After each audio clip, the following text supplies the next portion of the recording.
Bienvenidos todos y todas al Maratón del Emprendimiento. Hoy la primer charla nos trae información muy valiosa para que usted, que no se ha animado a iniciar con su empresa, tenga un panorama mucho más claro de qué es lo que usted debe hacer, qué aspectos tiene que contemplar. Y bueno, orgullosos de inaugurar este Maratón del Emprendimiento organizado por la revista Milenio y una serie de patrocinadores que han creído en usted, al señor don Luis Gómez Sarmiento. ¿Cómo está, don Luis?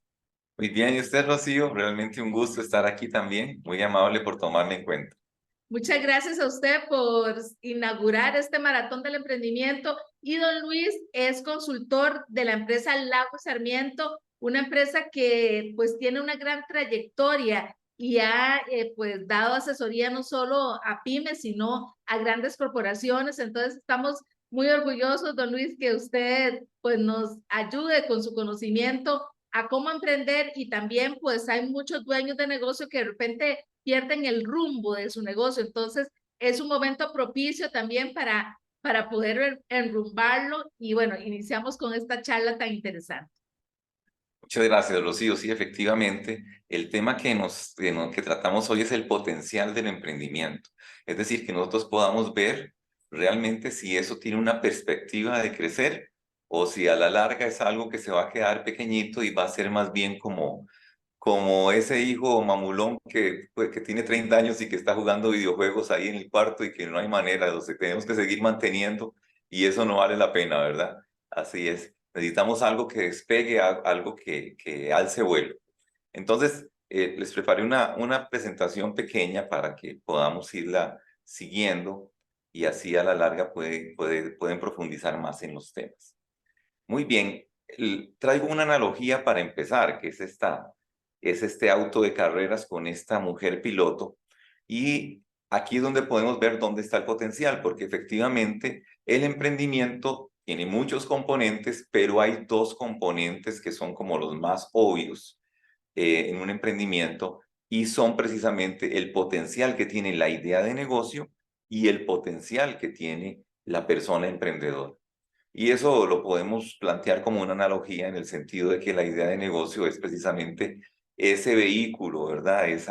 Ese diseño que integra componentes que pueden ser la carrocería, la caja de cambios, el motor, ¿verdad? Esto está armónico para que tenga fuerza, para que tenga velocidad, para que tenga maniobrabilidad, para que tenga un torque, para que pueda desplazarse en las vías de forma adecuada. Mientras que el emprendedor es el que va a manejar precisamente ese carro. Y entonces uno puede tener un Ferrari, por ejemplo, o puede tener un Lamborghini, pero si lo tiene a la larga un adolescente que ni tiene licencia, puede ser que ese carro de carreras termine ahí en el primer poste, ¿verdad? En la esquina, estrellado. Pero sí tenemos a un piloto, qué sé yo, a Eduardo Alonso, no sé, cualquier otro piloto famoso o que tenga un buen desempeño y le damos un Toyota Corolla o no sé, hasta un Hyundai, cualquier carro que sea funcional, puede ser que tenga hasta un buen desempeño en las pistas porque su experiencia hace la diferencia. Entonces, siempre tenemos que tener estos dos elementos diferenciados porque se van a acoplar, sí, pero cada uno hace un aporte. De manera que tenemos que vigilar los dos. Hoy vamos a concentrarnos más en el potencial de la idea de negocio, pero sí quisiera hacer algunas observaciones con respecto al potencial de la persona emprendedora. Y es que ese potencial, el poder ser emprendedor, requiere como de ciertos insumos, algo así como una receta. Lo primero tiene que ver con su visión del mundo, es decir, cómo la persona se ve a sí misma, cómo ve a los negocios, es decir, sus valores, su enfoque de la vida, es decir, lo que la persona es. Y eso es la mentalidad empresarial. ¿Cómo podríamos ver la mentalidad empresarial? Mentalidad empresarial en realidad es una escalera. Desde nosotros llegar y decir, bueno, sí, yo he sido colaborador de una empresa, yo estoy obteniendo ingresos pegado a este sistema en el cual entrego mi tiempo para que me den dinero. Ese sería digamos que el nivel más bajo, el más lejano de la mentalidad empresarial. ¿Cuál es el que seguiría? El vendedor que trabaja comisiones, que dice, sí, yo trabajo con esta empresa, pero yo tengo cierta independencia de mi tiempo y mi remuneración depende de mi esfuerzo. Entonces ahí esa persona se va como liberando, se va haciendo menos dependiente del sistema que es la empresa y empieza a aportar su valor para generar sus ingresos. Pero el emprendedor está a un nivel superior porque ya él considera que la libertad y que la independencia juegan un rol muy importante en su vida. Entonces, como es algo un poco también como espiritual, ¿verdad? Tiene que ver con el ser, cómo la persona determina sus valores. Cuando uno considera que la libertad, la independencia, el sentido de alcanzar logros, de ser visionario, es más importante que la seguridad, entonces ya uno está preparado para ser emprendedor. Sí, las águilas, los aguiluchos, el águila los tira para que aprendan a volar a la fuerza. Entonces también los que lo hacen por necesidad cuentan por igual. En general lo que está sucediendo es que su espíritu emprendedor madura de una forma natural, gradual o de esa forma más explosiva porque la necesidad así lo pide, ¿verdad? Lo exige, más bien lo grita. Entonces, este es el primer insumo, el tener esa mentalidad en donde nuestros valores realmente, la libertad es el más alto de los valores y también esa autoconfianza o esa seguridad propia de que podemos lograr grandes resultados. El otro está en las capacidades, el que nosotros nos formemos y que desarrollemos conocimientos alrededor de la gestión empresarial, pero también hay ciertas capacidades emocionales, o sea, digamos, habilidades de comunicación, inteligencia emocional que nos permite ser resilientes, que nos permite comprender cómo funciona nuestro sistema de automotivación para que sea un motor interno y no algo que dependa de otras personas, algo que sí sucede mucho cuando somos colaboradores de la empresa, que pensamos que necesitamos que nos motiven. El emprendedor ya eso lo superó porque desarrolló esa inteligencia emocional y sabe cómo funciona el motor interno de su motivación. De hecho, vean qué interesante porque la palabra motivación viene precisamente de movimiento, es decir, de algo que tiene una moción, es un motor y los motores están dentro de los carros, no están afuera. Entonces, Sí. así es. Lo que hay que hacer es descubrir ese motor, si funciona con gasolina, cuándo hay que cambiar el aceite, ¿verdad? No sobrecargarlo para que no se recaliente y no dejarlo de usar porque si no, más bien se atrofia. O sea, es conocerse mucho. Hay un autoconocimiento que es la base de la inteligencia emocional. Y el otro punto es, vean que tenemos ser, saber hacer y querer. Querer significa que la persona tiene un propósito. Y si el propósito es el dinero, pues tal vez el propósito no es muy fuerte. O si el propósito es que sé hacer muy bien un producto, tampoco es muy fuerte el propósito. Pero cuando la persona tiene un porqué, tal vez, qué sé yo, una persona, por ejemplo, se vio expuesta a mucho tiempo de desempleo y vio cierta necesidad y en ese momento ese por qué fue tan fuerte que inspira a las demás personas, contagia y entonces el liderazgo es un liderazgo resonante entre sus clientes, entre sus colaboradores, entre sus, inclusive hasta sus proveedores. Entonces, cuando hay un verdadero porqué, cuando el emprendedor, la persona emprendedora puede decir, no es que yo quiero hacer esto porque yo sé que este producto va a beneficiar mucho a las mujeres que pasan por esta situación, a los adolescentes que tienen problemas de estudio, a qué sé yo, a los jóvenes que quieren rehabilitarse de cierta cosa. Cuando hay un porqué más fuerte, entonces ese querer se hace más poderoso.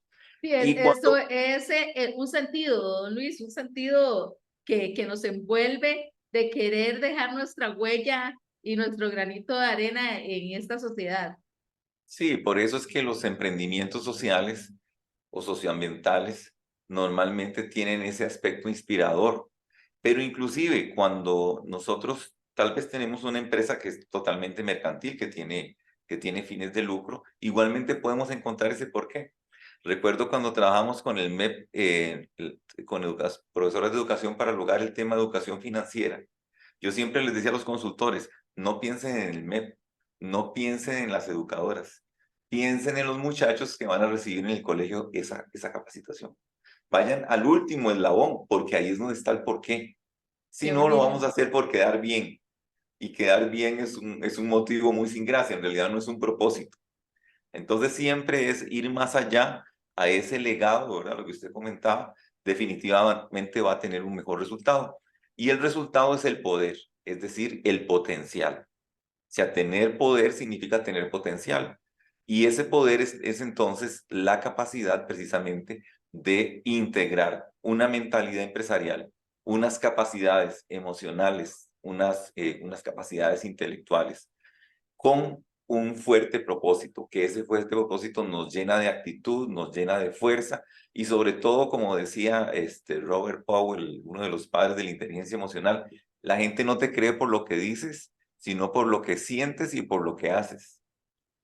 No, o como lo decía San Francisco desde una perspectiva, digamos, un poco más espiritual, dice, evangelicen, y si tienen que hablar, pues ya hablen. Si es necesario hablar, hablen. Interesante, ¿verdad? Predicar con el Entonces, ejemplo. exacto. Entonces, cuando la persona vive el emprendimiento que está haciendo, definitivamente va a contagiar sin tener que estar, pues, arengando mucho en reuniones a las personas, sino que va a empezar a contagiar. Y bueno, Luis, vamos a seguir con esta charla tan interesante después de unos mensajes de nuestros patrocinadores, personas que como don Luis también está creyendo en el potencial que tienen todos los emprendedores dentro y fuera de Costa Rica. En Colmena Technology le podemos ofrecer esa asesoría, ese apoyo y esa seguridad que usted necesita en su negocio, su empresa, su emprendedurismo para evitar que esto suceda. Su fecha de nacimiento, el nombre de su mascota, el nombre de la casa, de su dirección. Cosas que tal vez usted piense que se relacionen con sus contraseñas. ¿Cómo saber qué contraseña puedo utilizar para mi equipo, para mi correo electrónico, para mis usuarios? De tal forma de que no perdamos información. De que cuando se metan a nuestros dispositivos por medio de un phishing, un ataque informático, no te roben el dinero de tu cuenta bancaria.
En el BCR creemos en usted y le ayudamos a crecer.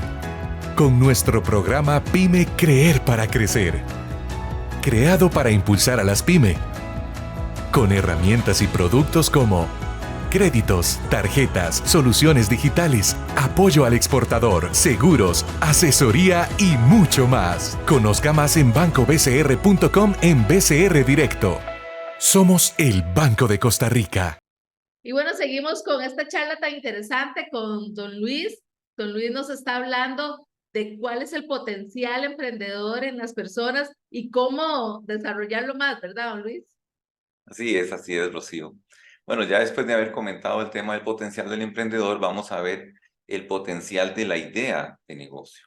Y el potencial de la idea de negocio es la interacción de estos engranajes, la viabilidad de mercado, que lógicamente tiene que ver con algo que está sucediendo fuera del negocio, porque hay necesidades, porque hay personas que tienen carencias o tienen productos que no satisfacen plenamente esas expectativas.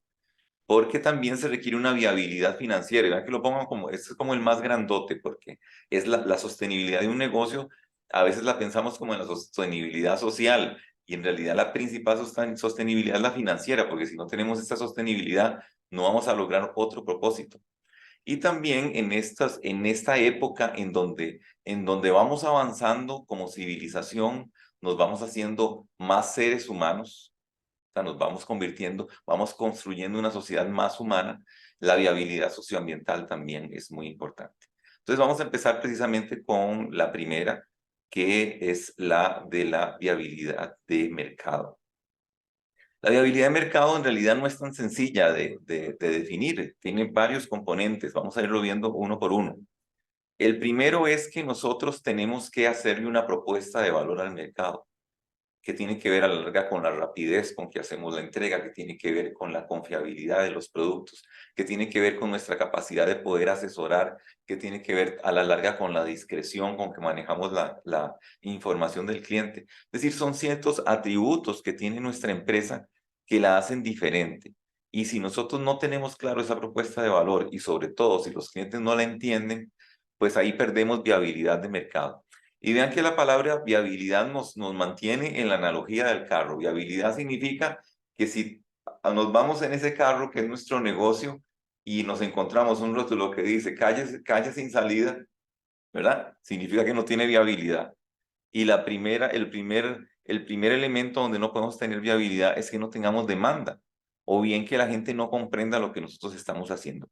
Lo otro es la ventaja competitiva y es que la propuesta de valor que nosotros presentemos tiene que ser igual o superior a los competidores. Si no es igual o superior a los competidores, entonces nos vamos a ver obligados a tocar el precio. Y ese aspecto va a ser muy negativo para la rentabilidad del negocio. El tercer elemento es que es el tamaño del mercado meta. Es decir, que cuando nosotros analizamos la situación del emprendimiento, tenemos que tener un mercado en el cual podamos al principio sentirnos que nos queda grande. Porque si entramos y copamos muy rápidamente ese mercado, pues entonces no vamos a tener potencial para crecer. Y el potencial de crecimiento es el que precisamente nos permite hacer estrategia y desarrollar nuevas líneas de producto, ¿verdad? Es el que nos permite desarrollarnos. Entonces el tamaño del mercado es importante.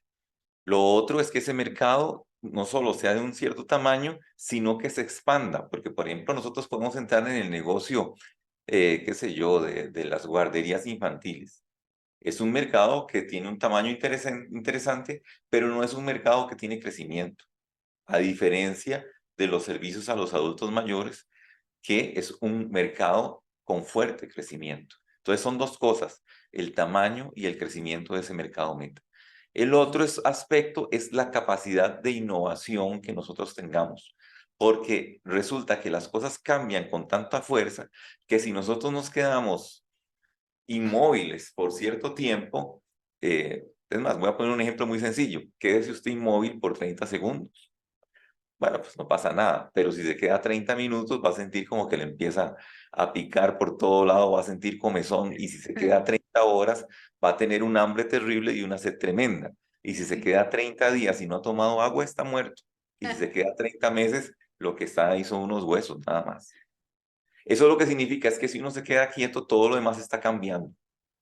Y entonces uno lo que hace es autodestruirse si se queda quieto. Y don Luis, ¿cómo cuesta para el empresario que muchas veces ya encontró cierta metodología y le está funcionando? ¿Cómo le cuesta a uno ir evolucionando, ir cambiando? Porque ya uno se siente como en una zona de confort. A mí me pasó con la revista Millennium que toda la vida había sido impresa y llegó un momento en que ya la gente no quería recibir revistas impresas, bueno, sobre todo con el COVID, y me costó montones, casi que fue un duelo cuando ya no pude seguir imprimiendo y me vi casi que forzada a, ya yo había hecho pues cosas también en la forma digital, pero tuve que incursionar más aún y fue casi como un duelo despedirse de la revista impresa porque ya uno se arraiga uno mucho al modelo de negocio y como usted dice, si no evolucionamos, nos vamos quedando rezagados. Así es, sí. Y hay un punto que complementa ese riesgo y es cuando no tenemos suficiente información financiera al día. Entonces ahí es cierto que el tren nos puede pegar bien duro. Pero si nosotros tenemos buena información, esos indicadores nos van a ir diciendo si nuestra viabilidad de mercado está perdiendo fuerza, si la ventaja competitiva se está desgastando, si el mercado está decreciendo. Pero si juntamos el hecho de no tener suficiente innovación a no tener al día la información financiera, entonces puede ser que nos llegue muy tarde las pistas para poder reaccionar. Esto es algo muy interesante, el que sigue, el costo de cambio, y es pensar cuánto le cuesta a mi cliente dejarme e irse para un competidor. ¿Qué tanto he hecho yo que cuando mi cliente está conmigo, yo he creado un muro para que no salga. O si lo que tengo es una cerca de chinas, ¿verdad? Como las que se ponían antes en los jardines, que uno nada más levanta el pie y se va, Sí. da un paso y se va. Entonces uno tiene que irle construyendo el costo de cambio al cliente.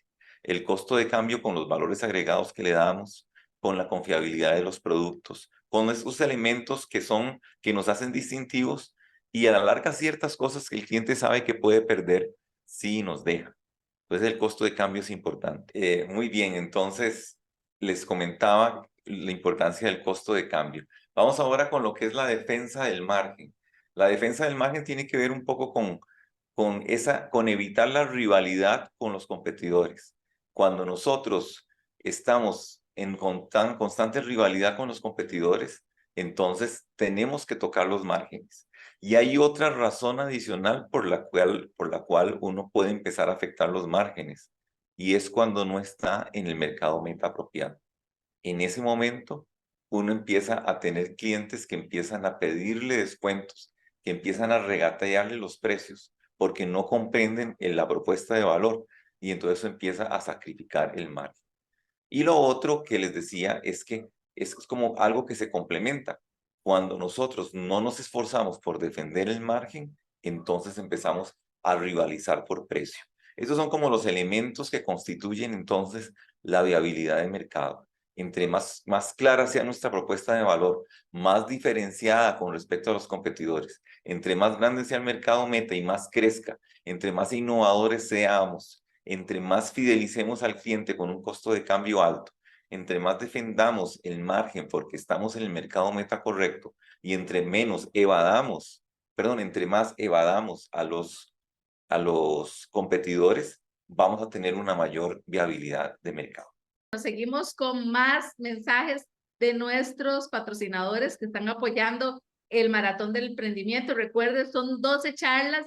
Si no se ha inscrito, si está viendo esta, pero aún no se ha inscrito para recibir todas las charlas, por favor, aquí le vamos a dejar el enlace para que se pueda inscribir y las charlas le van a llegar directamente a su correo electrónico.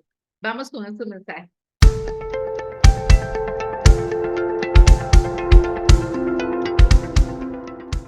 Muy buenas, mi nombre es Rolando Navarro y yo soy el gerente general de Seguros Costa Rica. Me gustaría comentarles un poquito acerca de nuestros comienzos. Hace casi 20 años iniciamos en el sector asegurador. En nuestros inicios tuvimos la dicha de trabajar con emprendedores, con pequeñas y medianas empresas, inclusive con algunas un poquito más grandes, que nos percatamos que faltaba conocimiento o faltaba esa persona de confianza en la cual uno podía conversar acerca de temas de seguros y de gestión de riesgos en general. Mucha de la incertidumbre que muchas veces nos frena como pymes, como emprendedores, que literalmente nos paraliza. Ahora, al ver una evaluación de todos los riesgos, simple y sencillamente damos pasos firmes hacia adelante. Esa es la idea de Seguros Costa Rica.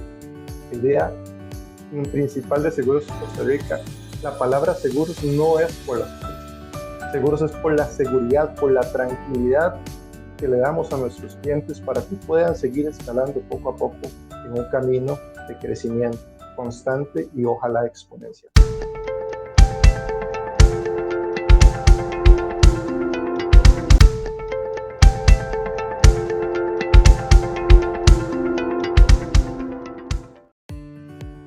Hola a todos, muy feliz de estar acá el día de hoy compartiendo con ustedes lo que es el Laboratorio El Maná.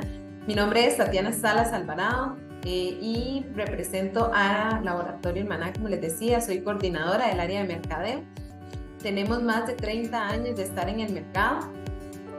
El Laboratorio El Maná nos enorgullece ofrecerles una amplia gama de productos para la salud y lo más importante es que son productos naturales. Para nosotros es súper importante ofrecerles productos de alta calidad. Nosotros nos especializamos en la fabricación, en el desarrollo y en la comercialización de productos macrobióticos. Al día de hoy ustedes los pueden conseguir en nuestros principales macrobióticas del país y también ya estamos ampliando nuestros productos a la distribución en farmacias. Quiero recordarles que el Laboratorio El Maná es calidad por naturaleza y los invito a que sigan participando de estas charlas súper importantes y efectivas para ustedes en el Maratón del Emprendimiento.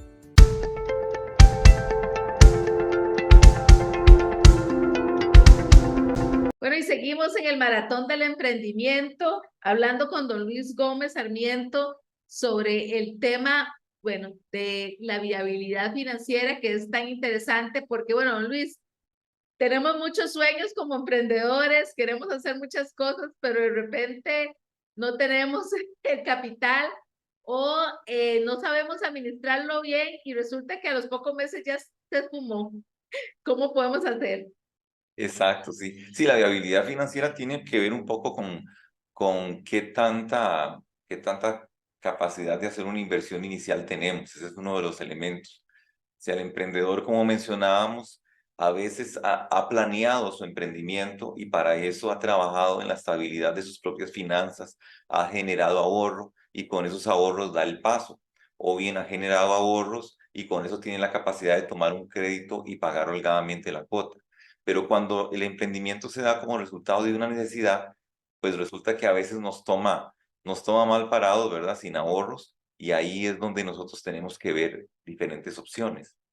Y efectivamente, la viabilidad financiera tiene que ver con 3 ámbitos que se relacionan entre sí mutuamente.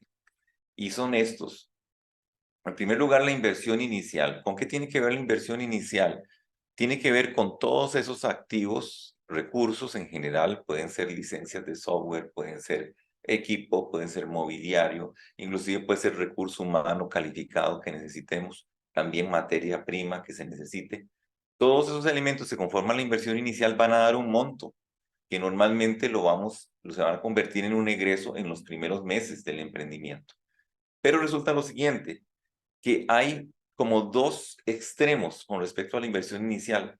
Está el enfoque del startup, en donde nosotros hacemos una inversión inicial muy grande para esperar retornos financieros muy fuertes. Y está la otra opción, que es trabajar con una inversión inicial mínima, en donde pues la idea es que no se van a tener retornos muy fuertes en el tiempo, sino que vamos a empezar con un crecimiento lento, orgánico, que va a irse convirtiendo como una especie de bola de nieve. Entonces, si no tenemos ingresos, perdón, si no tenemos ahorros para la inversión inicial, si no podemos tomar un crédito para la inversión inicial, eso no tiene por qué limitarnos a la hora de, de montar el emprendimiento, porque perfectamente podemos empezar con muy poco dinero, haciendo prototipos y pruebas en la casa, e ir desarrollando ese mercado de una manera concéntrica, primero en ámbitos cortos que impliquen poca logística, poca inversión, e ir creciendo. Eso sí, cuando se empieza de esa manera, tiene que haber rentabilidad desde el inicio. Cuando se empieza como una startup, con una gran inversión al inicio, uno sí puede esperar pérdidas al inicio, inclusive por 1 año, por 1 año y medio, 2 años. Pero si empezamos en pequeñito, tenemos que hacerlo con muy buenas pruebas, con muy buen prototipado, muy buena experimentación, para garantizar de que desde que salgamos estamos ganando, porque no estamos haciendo una inversión inicial fuerte. Entonces tenemos esos dos extremos. Y los otros 2 elementos que constituyen la viabilidad financiera los vamos a tratar en otra charla que muy amablemente Rocío nos ha invitado a realizar, que habla de la gestión financiera, que son la rentabilidad y la liquidez. La rentabilidad no es lo mismo que la liquidez. Son como 2 hermanas que andan siempre juntas y que de vez en cuando se toman de la mano cuando la cosa se pone complicada.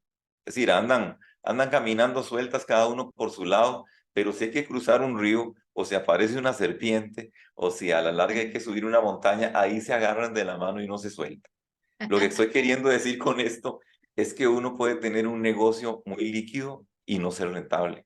Y puede tener un negocio muy rentable que no sea líquido. O sea, que no tenga fluidez en su liquidez. Pero hay un momento en el que se van a juntar y normalmente ese momento va a ser un momento de crisis. Cuando no somos muy rentables por mucho tiempo, tal vez somos líquidos porque tenemos préstamos, porque tomamos préstamos, porque cobramos rápido, etcétera. pero si el negocio es muy rentable, no es rentable, un día la liquidez también se va a ver afectada. Y al revés también, si resulta que tenemos un negocio que es rentable, pero es poco líquido, va a haber un día en que esa falta de liquidez va a empezar a afectar la rentabilidad. Y cuando Que- las hermanas ya se juntan es porque el asunto está complicado.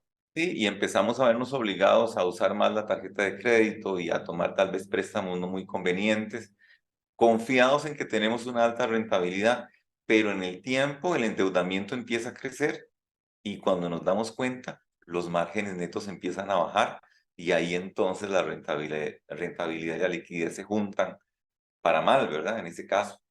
Entonces, que pensemos en que a veces sentimos como que no se relacionan, como qué curioso, ¿verdad? Es más, lo que normalmente sucede es que una empresa líquida que no tenga buena información, tal vez el emprendedor, la persona emprendedora, tal vez ni siquiera sabe que no es rentable, pero como ve plata, entonces piensa que es rentable. Eso es una cosa que sucede mucho.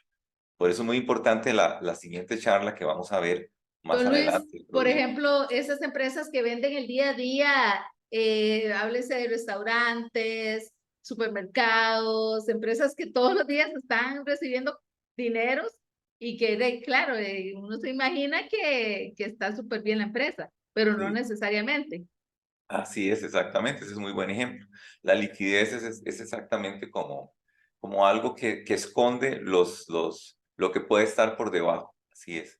La liquidez es algo como que nos da la sensación de que estamos bien, pero lo que determina que un negocio sea, a fin de cuentas, sostenible es su rentabilidad. E inclusive un elemento adicional que vamos a ver en otra charla, que es la solidez. Eso es otro elemento que tenemos que considerar, pero que en los emprendimientos no existe, porque un emprendimiento no puede ser sólido porque no tiene recorrido, lo único que tiene es rentabilidad y liquidez. Cuando ya la empresa está en marcha, se une ese otro elemento que es la solidez que vamos a ver en la otra charla.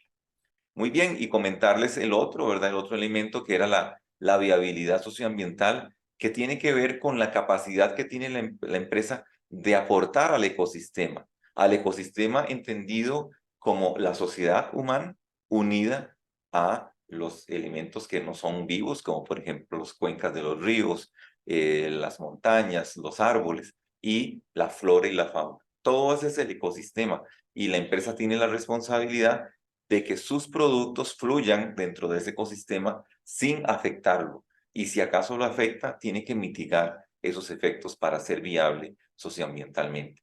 Y los dejo para cerrar esta charla con una frase de Bill Gates, que dice que las oportunidades grandes surgen de haber aprovechado las pequeñas. Por eso les decía que qué importante que cuando empecemos un emprendimiento no nos permitamos pérdidas en el inicio. O sea, que tratemos de hacer todas las pruebas y los análisis necesarios para salir bien desde la primera vez. Claro, habrá situaciones que se presenten, pero no nos toleremos que el negocio aguante muchas pérdidas al inicio, porque tal vez una buena idea de negocio estaría, digamos, abortándose por una persona emprendedora que no tuvo los cuidados de hacer las cosas bien desde el inicio. Entonces aprovechemos esas pequeñas oportunidades para nosotros crecer como personas emprendedoras y para que realmente la idea de negocio pueda desarrollarse. Y más bien, muchísimas gracias, Rocío, por la oportunidad de dar esta pequeña cápsula sobre lo que es el potencial del emprendimiento. Muchas gracias a usted. Pues esta charla la pueden ver también, que se las vamos a estar enviando a sus correos.